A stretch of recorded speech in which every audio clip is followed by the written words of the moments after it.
মুসলিয়ান একরাম এবং মরহুমের আত্মীয় স্বজন, আসসালামু আলাইকুম। আজকের মরহুম জনাব শফিজউদ্দিন মাতবর, তিনি কিন্তু আমার সম্পর্কে আত্মীয়, এটা আপনারা জানেন কিনা আমি জানি না। তার 3 ছেলে এবং 4 মেয়ে, তারা সকলেই জীবিত আছে এবং তারা সকলেই পরিপক্ক বয়স তাদের হয়েছে। মরহুম আজকে আমাদের মাঝ থেকে চির বিদায় নিয়ে চলে গেছেন। এই মরহুম আর আমাদের মাঝে কি ফিরে আসবেন?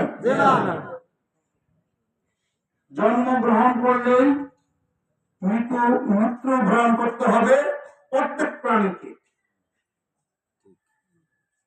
আমাদেরকেও এই পৃথিবীর মায়া ছেড়ে একদিন চলে যেতে হবে, হয়তো বা এখনই, নয়তো বা একটু পরে।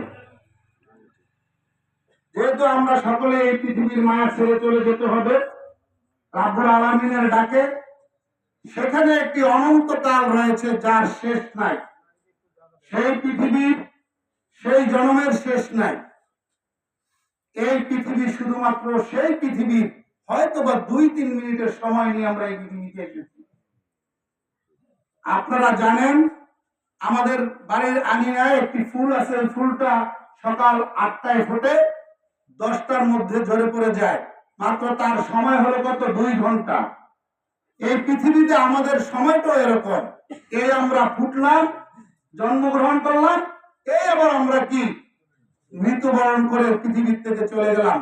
তাই আমাদেরকে আদর্শভাবে চলতে হবে, আমাদেরকে সৎভাবে চলতে হবে, আমাদেরকে হক আদায় করে চলতে হবে।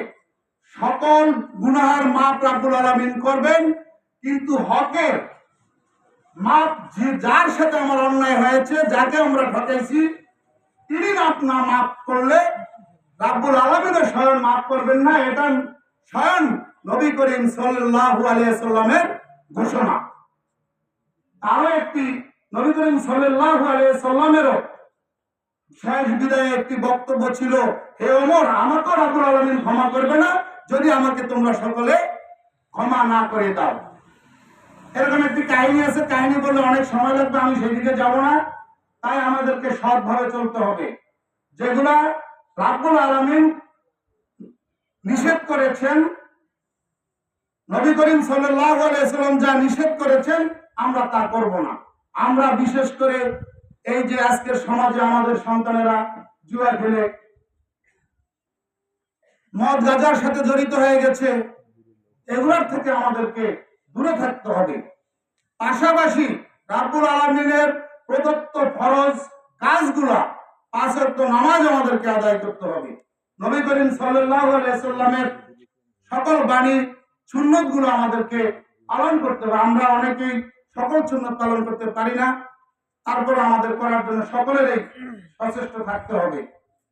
তাই এই অত্র এলাকার সকলের কাছে আমার বিনীত সুরে আবেদন, আমরা সুন্দরভাবে চলবো, আমাদেরকে পৃথিবী থেকে চলে যেতে হবে। আজকে ওনার বয়স মিনিমাম, আমি আসছি গত 15-20 দিন আগে ওনাকে এসে দেখে গেছি, তখন একটু বেশি অসুস্থ ছিল, মাঝখানে একটু ভালো হয়েছে, আবার সে আজকালকে সংবাদ পেয়েছি উনি পৃথিবীতে নাই।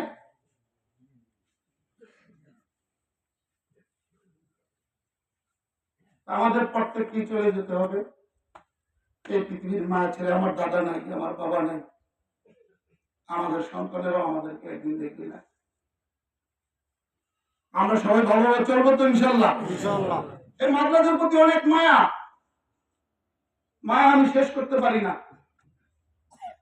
যখন এই যে মৃত্যুবরণ করে আমি ছুটে আসি, শুধু এখন না, আমার জীবনের বুঝতে হওয়ার পর থেকেই আমি কোন নির্বাচনের লোভে নয়, কোনো কিছুর লোভেই আমি আপনাদের মাঝে ছুটে আসি না, একমাত্র ভালোবাসার লোভে আপনাদের মাঝে ছুটে আসি। যেহেতু আমাদের পিতৃপুরুষ আপনাদের খেদমত করেছে, আমিও করেছি, তাই ওনাকে আজকে ওনার চলাফেরায়, উঠা বসায় উনি অনেক ভুল ত্রুটি করে থাকতে পারেন।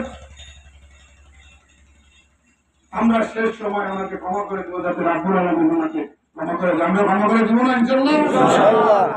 রাব্বুল আলামিন ওনাকে যেন বেহেশতের সর্বোচ্চ মাকাম দান করে।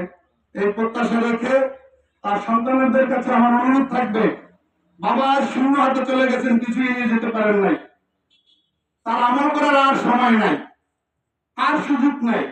যদি তোমরা 5 ওয়াক্ত নামাজ পড়ে তার জন্য দোয়া করো, এটা হলো তার জন্য শ্রেষ্ঠ নিয়ামত। কিছু দান করে যদি তার জন্য দোয়া করো, এটা হলো শ্রেষ্ঠ নিয়ামত।